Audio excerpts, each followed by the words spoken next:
Shalom umat Allah yang terkasih, semoga Anda selalu sehat, diberkati Tuhan. Hari ini Selasa 7 September, Injil yang kita renungkan Lukas 6 ayat 12 sampai 19, di mana Yesus memilih 12 murid dan mengajar serta menyembuhkan banyak orang.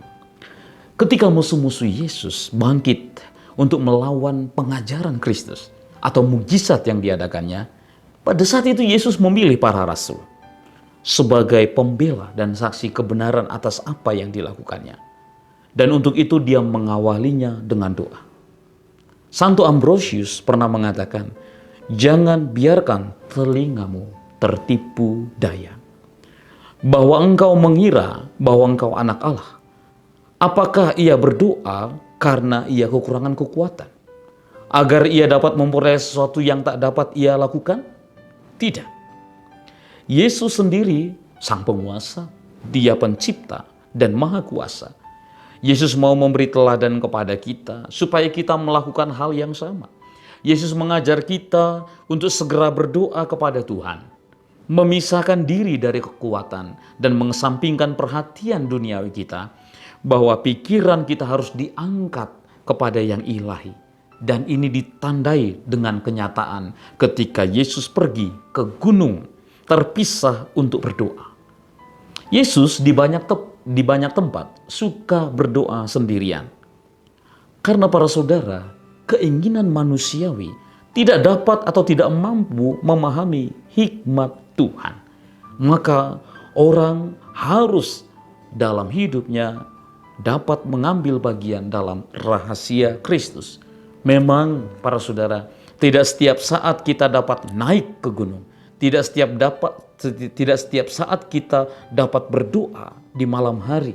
Tapi baiklah kita suatu waktu terjaga, senantiasa memiliki waktu untuk naik dari hal-hal duniawi ke hal yang lebih tinggi. Di mana di situ kita tidak cemas lagi akan kekayaan atau kehormatan duniawi yang kemudian pikiran kita terangkat naik ke gunung ilahi. Dalam Injil kita menemukan hanya para murid yang mendaki gunung bersama Tuhan, yang kemudian yang harus kita tiru. Dia berdoa sepanjang malam kepada Bapanya untuk hal yang harus kita lakukan untuk keselamatan. Para saudara, apakah kita juga tahu apa yang harus kita lakukan untuk keselamatan, sementara Kristus selalu berdoa sepanjang malam untuk kita? Ketika terjaga dalam doa di waktu malam, jiwa kita kemudian menjadi lebih murni.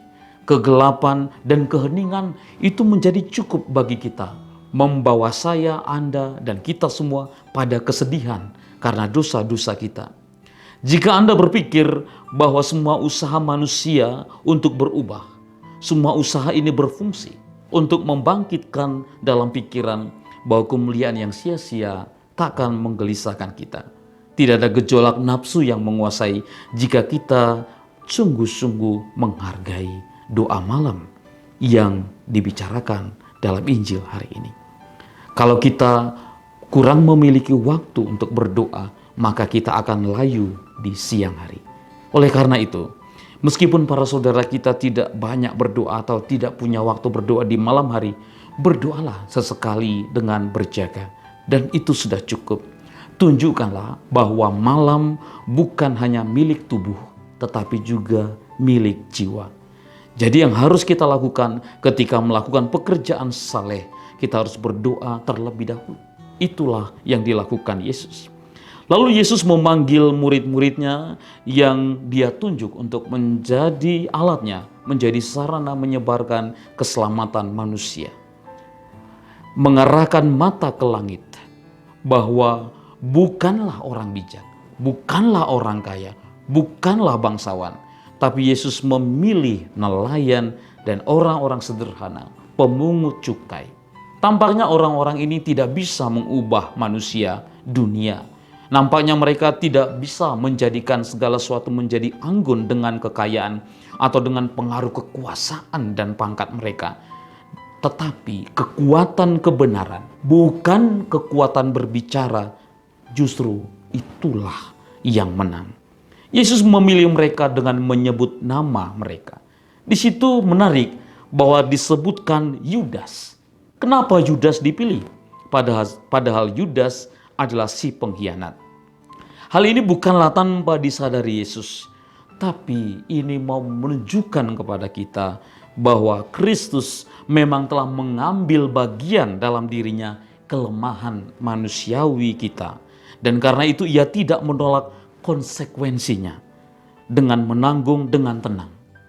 Sehingga dengan demikian kita juga dapat menanggung dengan tenang pula penilaian kita yang keliru tentang teman yang bisa saja mengkhianati kita, yang lalu kemudian menanggung kebaikan kita yang telah dibuangnya. Para saudara-saudari yang terkasih, kita semua lalu kemudian dipanggil untuk menjadi murid Tuhan, supaya kita naik ke gunung lalu bersatu dengan Tuhan. Untuk itu panggilan kita menjadi murid pertama-tama untuk sungguh-sungguh mengikuti Tuhan dari hari ke hari, agar kita semakin hari semakin mirip dengan Dia. Tuhan memberkati.